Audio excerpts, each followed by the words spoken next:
नमस्कार मित्रांनो, तुकोबा स्पीचच्या पहिल्या सीझनच्या पॉडकास्ट नंबर 11 मध्ये मी डॉक्टर दिनेश आपल्या सर्वांचं मनपूर्वक हार्दिक स्वागत करतो. पुन्हा एकदा मित्रांनो, आपले आभार. आपण जो प्रतिसाद देत आहात त्यामुळेच मला हे पॉडकास्ट पुढे सुरू ठेवण्याची प्रेरणा मिळते. मित्रांनो, मागचा आठवडा हा फार मोठ्या राजकीय घडामोडींनी आणि उलथापालथीने भरलेला होता. संपूर्ण देशामध्ये होणाऱ्या लोकसभा निवडणुकांच्या अनुषंगाने इंडिया आघाडी आणि एनडीए या दोघांमध्येही आपले सहकारी जमा करून मजबूत आघाडी उभी करून मोठमोठे नेते आपल्या पक्षामध्ये घेऊन जोरदार लढत देण्याचे नियोजन होताना आपल्याला दिसत आहे. भारतीय जनता पक्षानं त्यांची उमेदवारांची पहिली यादीही जाहीर केलेली आहे. दुसऱ्या बाजूला इंडिया आघाडीही आपापल्या परीने प्रयत्न करून चांगले उमेदवार उभे करण्याच्या प्रयत्नामध्ये. यात एका बाजूला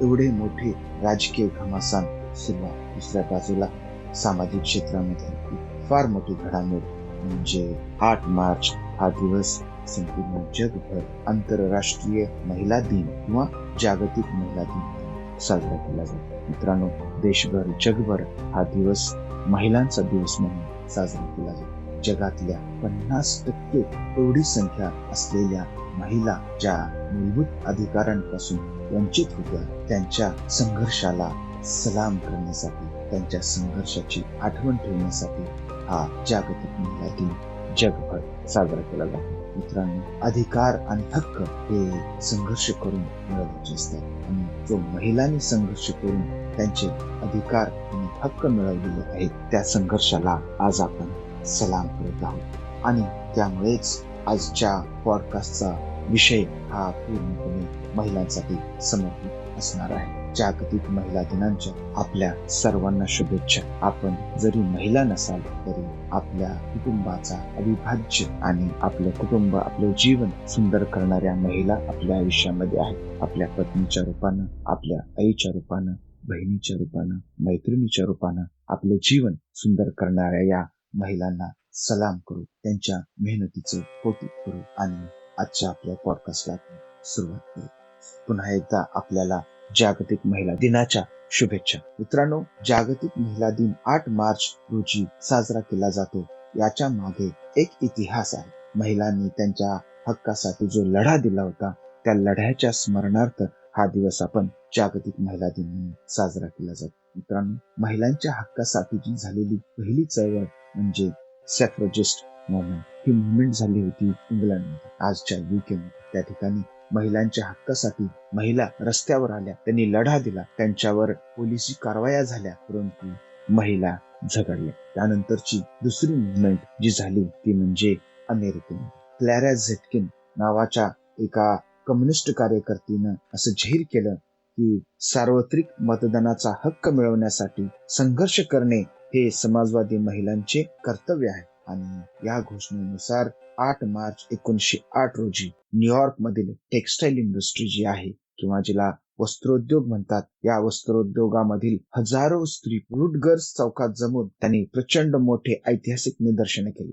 त्यामध्ये त्यांची मागणी होती की 10 तासांचा दिवस असला पाहिजे, कामाच्या जागी सुरक्षितता असली पाहिजे. या मागण्या त्यांनी केल्या आणि या मागण्यासाठी त्यांनी रुटगर्स चौकामध्ये निदर्शने केली. या निदर्शनाने संपूर्ण जग प्रभावित झालं. संपूर्ण जगानं त्यांच्या मुवमेंटची, चळवळीची दखल घेतली.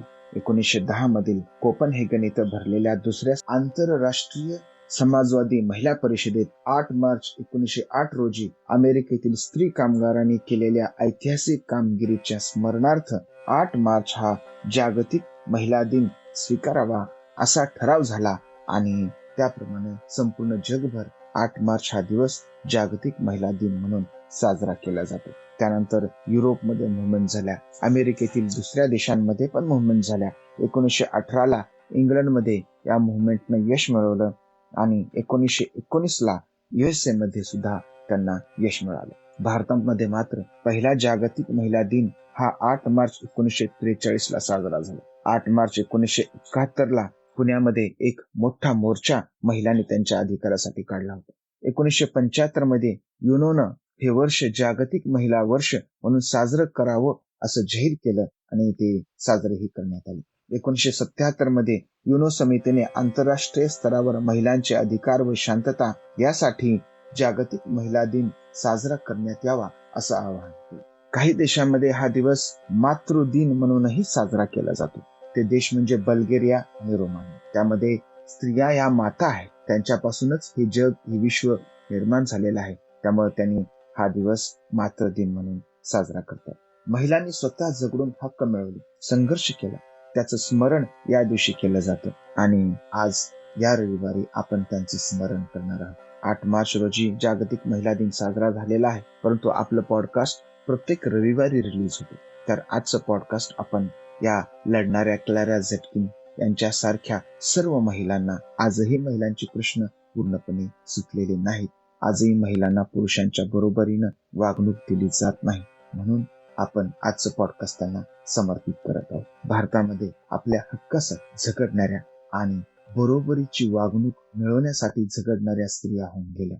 त्यातल्या त्यात भारतातल्या जाती परंपरेमधील दलित समाजामध्ये, दलित समाजातील अतिदलित समाजामध्ये सुद्धा अनेक स्त्रिया होऊन गेल्या, ज्यांनी आपले हक्क मिळवण्यासाठी झगडा केला. महाराष्ट्रातील समतेची सर्वात मोठी चळवळ ती म्हणजे वारकरी चळवळ. आणि ह्या वारकरी संप्रदायामधील समाजानं नाकारलेल्या, जातीत जन्माला आलेल्या आणि भक्तीचे शिखर गाठणाऱ्या संत कान्होपात्रा यांची आज आवर्जून आठवण होते. त्यांना फक्त जातीनच नाही, समाजानं बहिष्कृत केलं, परंपरेनं बहिष्कृत केलं. त्यांचा दर्जा दलितांपेक्षाही हीन मानला गेला. अशा समाजात जन्माला आलेल्या कान्होपात्रा या भक्तीच्या शिखरावर जाऊन पोहोचल्या आणि हे त्या वारकरी संप्रदायाचं यश आहे. आज आपला विषय हा संत कान्होपात्रा हाच आहे. आज आपण त्यांच्या जीवनाचं आणि त्यांच्या अभंगाचं विवेचन करणार आहोत. संत कान्होपात्रा यांचा जन्म 15व्या शतकातील पंढरपूर जवळील मंगळवेढा या गावी झाला. त्याच ठिकाणी त्यांचं सुरुवातीचं वास्तव्य होतं. त्यानंतर त्या पंढरपूरला आल्या. त्याचा इतिहासही आहे आणि खेळकेचीही आपण पुढे चर्चा करणार आहोत. मंगळवेढा हे संत कान्होपात्रा यांच्या सोबतच संत दामाजी, संत चोखामेळा आणि कर्ममेळा यांच्याविषयी सुद्धा प्रसिद्ध आहे. अर्थातच संत कान्होपात्रा यांचा जन्म हा एका दलितापेक्षाही कमी समजल्या जाणाऱ्या समाजामध्ये झाला होता. त्यांच्या आईचं नाव श्यामा नायकिन. लक्षात घ्या, नायकिन म्हणजे नाच गाणे करून मनोरंजन करणाऱ्या.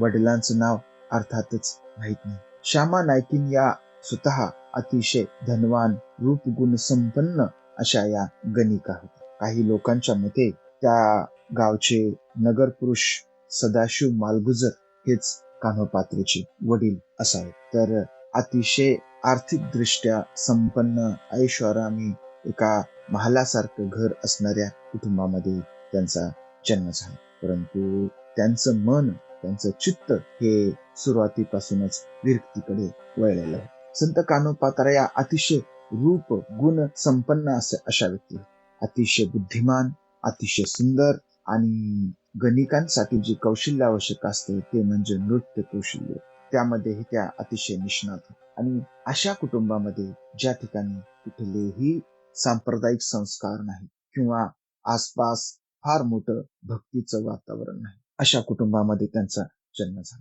त्यांचा जन्माचं शतक जरी 15वं सांगितलं जात असलं तरी त्यांच्या एका अभंगामध्ये त्यांनी असं सांगितलंय की त्यांची ज्ञानदेवांची भेट झाली. त्यामध्ये त्या म्हणतात, धन्य कान्होपात्रा आजी झाली भाग्याची, भेटी झाली ज्ञानदेवाची म्हणून. आता ही जी भेट आहे, ही भेट आत्मिक भेट आहे का समोरासमोर झालेली भेट आहे, याचे कुठलेही पुरावे उपलब्ध नाही. अशा कुटुंबामध्ये जन्म झाल्यानंतर जी सर्वसामान्यपणे आपल्या पालकांची अपेक्षा असते, तशीच त्यांच्या आईची सुद्धा अपेक्षा होती. आपली मुलगी एवढी सुंदर आहे, एका श्रीमंत माणसाला तिनं वरावं.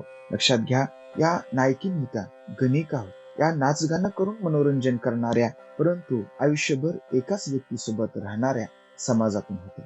बऱ्याच ठिकाणी त्यांचा लेख वेश्या असा केला जातो. वेश्या ही एकाच पुरुषाला बांधलेली नसते, ती वेगवेगळ्या पुरुषांसोबत राहू शकते. परंतु नायकिनींचं किंवा गणिकांचं तसं नसतं. त्यांनी एकदा एखाद्या पुरुषाला वरले, त्यांचं जीवन हे त्यांच्या वरलेल्या व्यक्तीच्या जीवनाला समर्पित करतात. तर अशा कुटुंबात त्यांचा जन्म झाला होता. परंतु सुरुवातीपासून त्यांच्या मनामध्ये विरक्तीचे भाव असावेत. त्यामुळेच त्यांनी विवाहासाठी किंवा एखादा पुरुष ज्याला त्या वरणार होत्या किंवा ज्याच्यासोबत त्यांना राहायचंय त्याच्यासाठी त्यांनी एक अट घातली होती. ती अट अशी होती की माझ्यापेक्षा रूपवान गुणवान ज्ञानी पुरुष असेल तरच मी त्याच्यासोबत विवाह करीन आणि अशा तशा कुठल्याही पुरुषासोबत मी राहणार नाही, अशी त्यांची अट होती. आणि मग अर्थातच ही अट पूर्ण होणे हे सहजासहजी शक्य नाही आणि मग पुढे त्यांना कुठलाही पुरुष आवडेनासा झाला. आणि मग श्यामा नाईकीन त्यांना काळजी वाटायला लागली की आपण काय करावं, आपल्या मुलीने काय करायला पाहिजे.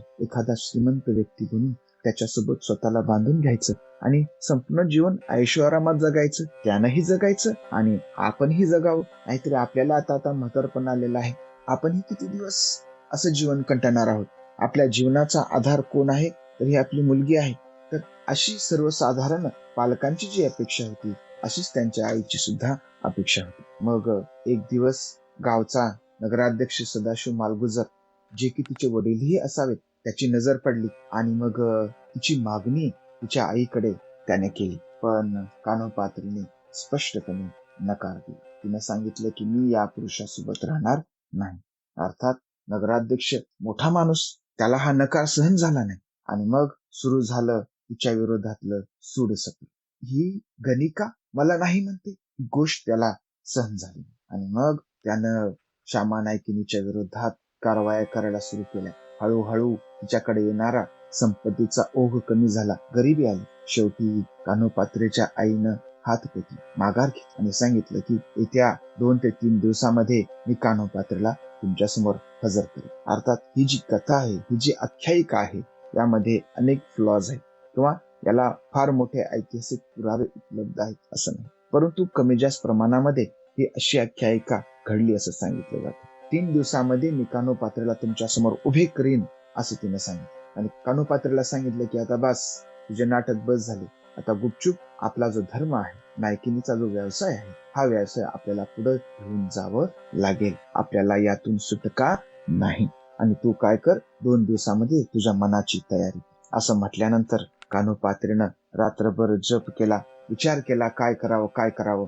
मंगळवेढ्यातून एक वारकऱ्यांची दिंडी पंढरपूरला चालली होती. कान्होपात्रेची एक दासी सुद्धा वारकरी होती. त्यांनी विचारले, हे लोक कुठे चालले? सांगितले की हे लोक पंढरपूरच्या विठ्ठलाच्या दर्शनाला चाललेले आहेत आणि पंढरपूरच्या विठ्ठलाला कुळ जात गोत्र असं काहीही लागत नाही. तुमची भक्ती झाली की हा देव तुम्हाला पावतो. तिथं जात धर्म वंश तुम्ही कुठून आला ते काही महत्वाचं नाही. हा समतेचा, मानवतेचा, आपुलकीचा विचार राखणारा हा पंथ आहे आणि या पंथाचे लोक हे तिकडे चाललेले आहेत. आणि मग कान्होपात्रेला ही गोष्ट पटली की असं जगामध्ये कुणीतरी आहे की जिथे माझं कुळ गोत्र जात धर्म हे महत्वाचं नाही, तर माझी भक्ती महत्वाची आहे. आणि मग दासीच्या वेशामध्ये किंवा वेशांतर करून तिनं दिंडीमध्ये सहभाग घेतला आणि ती पंढरपूरला निघून गेली. काही लोकांच्या मते तिच्या आईची परवानगी घेऊन ती दिंडीमध्ये गेली, तर काहींच्या मते आईला किंवा घरच्या कुटुंबियाला कुणालाही आपण जे करणार आहोत हे न सांगताच ती तिथून निघून झाली. आणि मग अशा पद्धतीनं तिनं पंढरपूर गाठलं आणि पंढरपुरामध्ये येऊन ती काय करू लागली, देवाची भक्ती करू लागली. या संदर्भातला त्यांचा अभंग असा आहे. दीनपतित अन्यायी शरण आले विठाबाई, मी तो आहे यातीहीन नकळे काही आचरण. मज अधिकार नाही भेटी देई विठाबाई, ठाव देई चरणापासी तुझी कानोपात्रा दासी. कानोपात्रा म्हणतात की मी दीनपतित अन्यायी आहे विठाबाई, मी तुला शरण आलेले आहे. माझी जात अतिशय हीन आहे आणि हीन जात असल्यामुळं मला काही संस्कार, काही असं घरचं काही वातावरण नसल्यामुळं मला आचरण कसं करावं हे समजत नाही आणि हे विचारण्याचा, भक्ती करण्याचा मला अधिकार सुद्धा नाही. म्हणून मी हे विठाबाई, मी तुझ्या शरणामध्ये आलेली आहे आणि तुझ्या मला चरणापाशी ठाव दे. ही तुझी कानोपात्रा दासी तुझ्यासाठी आलेली आहे. आणि अशा रीतीनं कानोपात्रा या आपलं अस्तित्व विसरून विठ्ठलाच्या चरणाशी एकरूप झाले. त्यांचा आवाज अतिशय सुंदर, विवेचन हे अतिशय सुंदर, त्यामुळं त्या वारकऱ्यांमध्ये प्रचंड लोकप्रिय झाले. विठ्ठलावरच्या प्रेमामुळे त्या ठिकाणी अनेक लोक येत असत आणि कानोपात्रांचे स्वरचित भजन आणि त्याचं निरूपण, त्यांचं विवेचन हे तल्लीन होऊन ऐकत असत. त्यांच्या या विठ्ठलाच्या प्रेमामुळेच हौसाबाई नावाच्या एका वृद्धीने तिच्यासाठी झोपडी बांधली आणि त्या झोपडीत कानोपात्रा राहत असत. आणि सकाळ संध्याकाळ 2 वेळा कानोपात्रा विठ्ठलाच्या मंदिराची संपूर्ण झाडलोट करत असत. लोकांना असं वाटायचं की ही विठ्ठलाचं वेड घेतलेली एक गरीब शेतकऱ्याची पोर आहे. आणि ह्या विठ्ठलाच्या वेडामध्ये कानोपात्रा म्हणतात की जीवाचे जीवलगे माझी कृष्णाई कान्हाई, सोवळे डोळसे करुणा येऊ देई काही. ही माझी जीवाच्या जीवलग असलेली ही माझी कृष्णाई आहे, ही माझी कान्हाई आहे, आणि तिला काहीतरी माझी करुणा आली पाहिजे, माझी दया आली पाहिजे. हे देवा, माझी तू दया कर. त्याचबरोबर पुढे त्या म्हणतात की सर्व सुखाचे जे निज सुखाचे सारगे माये, तो हा पंढरी राय विठेवर. जे सर्व सुख देणारा हा माझा पंढरी राय जो आहे हा विठेवरी उभा राहिलेला आहे. संत कानोपात्रा यांनी सांगितलं की त्यांच्या सर्व इच्छा वासना त्या माझ्या निमाल्या आहेत, संपून गेलेल्या आहेत, जेव्हा की विठ्ठलाच्या चरणामध्ये एकरूप झाले. जेव्हा मला विठ्ठल भेटला तेव्हा ह्या वासना इच्छा माझ्या सर्व संपून गेलेल्या आहेत. त्या विठ्ठलाला मी एकरूप झालेले आहे आणि विठ्ठलच माझं माहेर आहे, विठ्ठलच माझं सासर आहे, विठ्ठलच माझं जीवन आहे.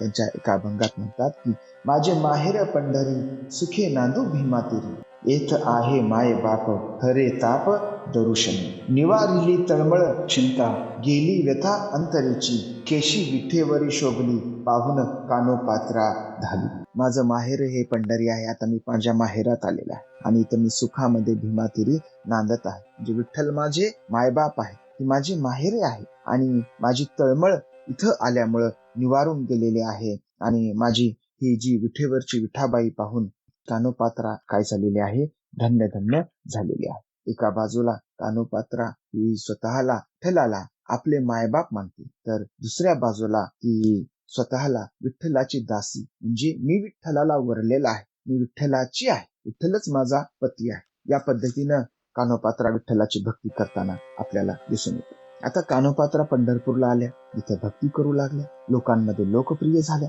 तिकडे जेव्हा मंगळवेढ्यामध्ये कळलं की ह्या नगराध्यक्षानं, हा मालगुजरनं कानोपात्रेवर, त्याच्या कुटुंबियावर प्रचंड अन्याय केलेला आहे, त्यामुळे लोक खवळले आणि या खवळलेल्या लोकांनी त्याचं घर जाळून बेचिराख करून. हा मालगुजर मोठा उत्सुद्धी व्यक्ती होता. त्याने लगेच बिदरच्या बादशहाची भेट घेतली, अर्थात तो त्याचा नोकरी, आणि सांगितलं की लोकांनी कशा पद्धतीनं माझं घर जाळलेलं आहे. आणि मग बिदरच्या बादशहाचे कान भरून त्यानं ज्यांनी त्याच्यावर हल्ला केला होता त्या सर्व लोकांवर कारवाया केल्या आणि त्यांचा सूड घेतला. त्याने फक्त त्यांचाच सूड घेतला असं नाही, तर त्याला मूळ म्हणजे कानोपात्रेवर सूड उगवायचा. त्यासाठी त्यानं बादशाला सांगितलं की कानोपात्रा ही अतिशय रूपवान आहे, सुंदर आहे आणि नर्तकी आहे, गणिका आहे. ती विठ्ठलाच्या मंदिरामध्ये जाऊन नाचते, विठ्ठलालाच आपला पती मानते, विठ्ठलाशी तिने तिचं जीवन समर्पित केलेलं आहे. तुम्ही आदेश काढा, ती तुमच्या जनानखान्यातच शोभून दिसेल.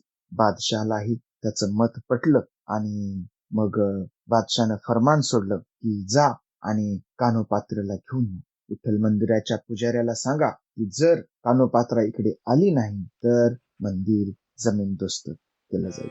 आणि इकडे कानोपात्रा तल्लीन होऊन भक्ती करत आणि लोकांना सांगितलं, काय सांगत होती, घ्या रे मुखी नाम अंतरी धरून प्रेम, माझा आहे भोळा बाप घेतो ताप करून, आपुलिया नामासाठी धावे संकटी लवला, घ्या रे अनुभव कानोपात्रीचा माधव. अरे, भक्तीचा फार हा सोपा मार्ग आहे, काय नाही, फक्त मुखाने नाम घ्या. नामदेवाचा जो उपदेश आहे की नाम घ्या, नामस्मरण हीच खरी भक्ती आहे. आणि हा उपदेश कानोपात्रेनेही पुढे सांगितला आणि लोकांना सांगितलं, फक्त तुम्ही मुखी विठ्ठलाचं नाव घ्या, हा विठ्ठल माझा बाप आहे, हा माझा भोळा भाबडा बाप आहे, तो सर्व ताप दुःख तुमचे हरवून घेतो. कारण त्याचं नाव मोठं आहे, त्याला त्याच्या नावाचं जे मोठेपण आहे ते मोठेपण टिकवण्यासाठी तुमचं काम करणं त्याला भाग आहे. आणि त्यामुळं तुम्ही काय करा, मुखानं तुम्ही त्याचं नाव घ्या आणि त्याच्या नावासाठी तुमचे दुःख हरण्यासाठी तो येतो. इकडे सैनिकांचा वेढा पडला, पुजाऱ्याचाही नाईलाज झाला आणि मग कानोपात्रेला सांगण्यात आलं की तुला बादशाहनं बोलवलेलं आहे आणि तुला तिकडे जावं लागेल. मग त्यांनी विनंती केली की एक वेळ मला फक्त काय करा, विठ्ठलाचं दर्शन घेऊ द्या. आणि मग सैनिकांच्या प्रमुखानं परवानगी दिली विठ्ठलाचं दर्शन घेण्याची. आणि मग संत कानोपात्रा विठ्ठलाचं दर्शन घ्यायला गेल्या आणि तिथेच त्यांनी विठ्ठलाचा धावा केला. असं म्हणतात की यावेळी चंद्रभागेला पूर आला, सर्व सैनिक वाहून गेले आणि कानोपात्राही त्यांच्यामध्ये वाहून गेली. तिथे तिनं आपला प्राण सोडला. जिथे तिनं प्राण सोडला त्या ठिकाणी एक तरटी वृक्षाचं रोप उगवलं आणि आजही ते तरटी वृक्षाचं झाड हे कानोपात्रेच्या भक्तीची ग्वाही देते. ज्यावेळी कानोपात्रा विठ्ठलाची भक्ती करत होती आणि बाहेर सर्व सैनिकांचा वेढा पडला होता, तेव्हा कानोपात्रा विठ्ठलाला म्हणते की मी तुझी वधू आहे, मीच तुला वरलेला आहे, मी तुला माझा पती मानलेला आहे आणि माझं संरक्षण करण्याची जिम्मेदारी ही आता तुझीच आहे. त्यावेळी कानोपात्रा म्हणतात की पतित पावन म्हणविसी आधी, तरी का उपाधी भक्ता आहे. तुझे मनविता तुझे अंगसंग, उनेपणा सांग कोणाकडे. सिंहाचे भातुके जंबुके पैनेता, थोरांची या माथा लाज वाटे. म्हणे कानोपात्रा देह समर्पणे, करावा जतन ब्रीदासाठी. स्वतःला पतित पावन म्हणतोस, एवढी मोठी भक्तांची तुला उपाधी आहे आणि मी तुझी दासी आहे, तुझं अंगसंग आहे आणि माझं जर काही वाईट झालं, मला जर कुणी भ्रष्ट केलं तर सांग, उनेपणा माझा का तुझा, तू माझं संरक्षण करू शकलेला नाहीस. मी सिंहाचे भातुके, मी सिंहाची आहे, मी तुझी आहे आणि मला जर कोल्हे कुत्रे घेऊन जात असतील तर थोरा मोठ्यानं काय वाटेल, तुला काय वाटेल. आणि म्हणून ही कानोपात्रा मी आज काय करत आहे, माझा देह तुला मी समर्पित करत आहे आणि हा देह काय कर, तू जतन कर, अन्यथा तुझेच नाव खराब होणार आहे. तर कानोपात्रा स्वतःला विठ्ठलाची प्रेयसी पत्नी, भक्ती संप्रदायामध्ये आपल्या ईश्वराला पती मानून किंवा पत्नी मानून त्याची आराधना करणे हा जो प्रकार आहे, हा प्रकार आपल्याला सुफी संप्रदायामध्ये पाहायला मिळतो. सुफी संप्रदायामध्ये आपली प्रेयसी किंवा प्रियकर जो कोणी आहे तोच ईश्वर आहे आणि ईश्वर आणि प्रियकर किंवा प्रेयसी हे एकच आहे असं समजून जी भक्ती केली जाते, ती भक्ती ही सुफी संप्रदायाचं वैशिष्ट्य आहे आणि ते वैशिष्ट्य आपल्याला कानोपात्रेंच्या या अभंगामधून आपल्याला दिसून येतं. कानोपात्रा यांना गुरु आहे का, संस्कार, जात, शिक्षण काही नाही, तरीही त्यांनी ईश्वराची प्राप्ती केली. त्यांचे अभंग एवढे रसाळ, अंतःकरणाला भिडणारे आहेत की डोळ्यासमोर एक चित्र निर्माण करतात आणि विठ्ठलाला आणि भक्ताला एकरूप करून टाकतात. संत नामदेवाची, वारकरी संप्रदायाची, अद्वैताची जी शिकवण आहे ती सत्यात उतरताना आपल्याला दिसून येते. ईश्वर आणि आम्ही एकच आहोत, ईश्वर आणि भक्त काही वेगळे नाही. एका बाजूला संपूर्णपणे सैनिकांचा वेढा पडला होता आणि आत कानोपात्रा ईश्वराची भक्ती करत होती. काय म्हणतात कानोपात्रा पहा. वर्म वैरियाचे हाती देऊ नको श्रीपती, तू तो अनाथाचा नाथ, दीनदयाळ कृपावंती. वेद पुराणे गरजती, साही शास्त्र विवादती, चरणी ब्रीद वाघविसी, तुझी कानोपात्रा दासी. त्या म्हणतात की हे जे वर्म आहे, मी तुझा जीव आहे, तू माझा प्राण आहे, हे वैऱ्याच्या हातात देऊ नको श्रीपती. हे कृष्णानं सर्व गोपिकांच्या आयुष्याचं संरक्षण, जीवनाचं संवर्धन, संरक्षण श्रीकृष्णाने केलं होतं. त्याचप्रमाणे मी सुद्धा तुझी दासी आहे आणि माझं संरक्षण करण्याची तुझी जबाबदारी आहे, तुझी जिम्मेदारी. तुला वेद, पुराण, साही शास्त्र सर्व काही असलं तरी तुझं जे ब्रीद आहे, हे भक्ताचं संरक्षण करण्याचं ब्रीद, हे तू सोडू नकोस आणि तू माझं संरक्षण कर. वारकरी चळवळीचं हे फार मोठं यश आहे. नायकिनीला सुद्धा या समाजानं सन्मान दिला. असं म्हणतात की फक्त 15व्या वर्षी संत कानोपात्रा यांनी देहत्याग केला. एक महत्वाची गोष्ट सांगावीशी वाटते की कानोपात्रा हे त्यांचं नाव आहे की त्यांनी भक्ती संप्रदायामध्ये घेतलेलं नाव आहे, याबद्दलही मनामध्ये शंका निर्माण होते. कारण कुठलेही संस्कार नसताना, घरामध्ये नायकिनीचं वातावरण असताना कान्होपात्रा हे जे नाव त्यांना मिळालेलं आहे, या नावाचा अर्थ काय होतो? कान्हो म्हणजे कान्हा, श्रीकृष्ण, आणि पात्रा म्हणजे पात्र, म्हणजे जी की श्रीकृष्णाला पात्र आहे, जी फक्त श्रीकृष्णालाच शोभून दिसते, अशी कान्होपात्र. जसं संत मीराबाईंचं वचन होते की त्या फक्त श्रीकृष्णासोबतच विवाह होते किंवा श्रीकृष्ण त्यांचा सखापती आहे. मीराबाईंची जशी श्रीकृष्णाची भक्ती आहे, तशीच कान्होपात्रेची सुद्धा विठ्ठलाची भक्ती आहे. त्याचा अजून दुसराही अर्थ होतो. कान्हा म्हणजे श्रीकृष्ण आणि पात्रा म्हणजे त्याला लायक किंवा त्याच्यासाठी ती त्याने ठेवलेली, म्हणजे श्रीकृष्णाने ठेवलेली. जरी आम्ही नायकी नसलो तरी मला ऐब्या गैब्यानं किंवा अशा तशा माणसानं ठेवलेलं नाही, किंवा मी अशा तशा माणसाला वरलेला नाही, तर मी कुणाला वरलेला आहे? श्रीकृष्णाला वरलेला आहे. तर एवढं दर्जेदार एवढं भक्ती रसानं भरलेलं नाव जे आहे हे नायकीन कुटुंबामध्ये कसं सुचलं असेल, किंवा भक्ती संप्रदायामध्ये संत लोक स्वतःच नामाभिधान ज्या पद्धतीने करतात त्या पद्धतीनं संत कान्होपात्रा यांनी केलेलं आहे की काय असं संत कान्होपात्रा यांचा आजचा आपला अभंग अतिशय रसाळ आहे, समजायला अतिशय सोपा आहे. तर आजचा अभंग असा आहे की नको देवराया अंत आता पाहू, प्राण हा सर्वथा जाऊ पाहे. काही ठिकाणी फुटो पाहे असंही म्हटलेलं आहे.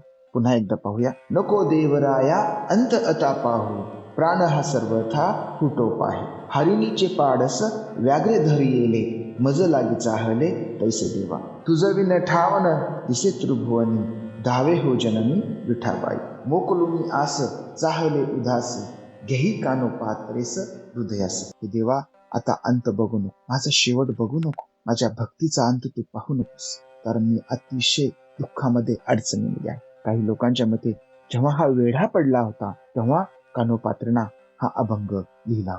पुढे अतिशय छान रूपक देतात. कान्होपात्रा उदाहरण देतात की हरिणीचे पाडस व्याघ्रे धरी येले, मज लागे चाहले तैसे देवा. एखाद्या हरिणीचं पाडस वाघानं धरल्यानंतर कसं होते, असा जीव जातो का काय होतो, आपण जगू का मरू, ही जी दुःखाची भावना आहे ही दुःखाची भावना माझ्यामध्ये मनामध्ये निर्माण झाली आहे. तुझं विन ठावन नसे त्रिभुवनी, तुझ्याशिवाय मला कोण आहे, या त्रिभुवनामध्ये माझं कोणीही नाही, तुझ्याशिवाय या जगात कोणीही नाही. म्हणून धावे हो जननी विठाबाई, हे विठ्ठला धाव, ये पळ, मला पकड, मला वाचव.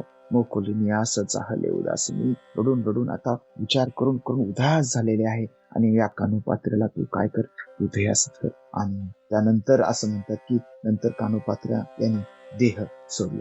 याची दुसरी बाजू ही अशी आहे की काही लोकांना असं वाटतं की हे कान्होपात्रा जेव्हा विठ्ठलाची भक्ती करू लागली, विठ्ठलांसाठी गीत गाऊ लागली, किंवा मोठं वादळ वगैरे निर्माण झालं, आणि मग त्या तत्कालीन जरी मुस्लिम शासक असला तरी लोक देवाला घाबरणारे होते, आणि तिची भक्ती बघून कदाचित बिदरच्या बादशहाचं मन किंवा आलेल्या लोकांचं मन बदललं असावं, आणि तिला तसंच सोडून ते परत निघून गेले असावे.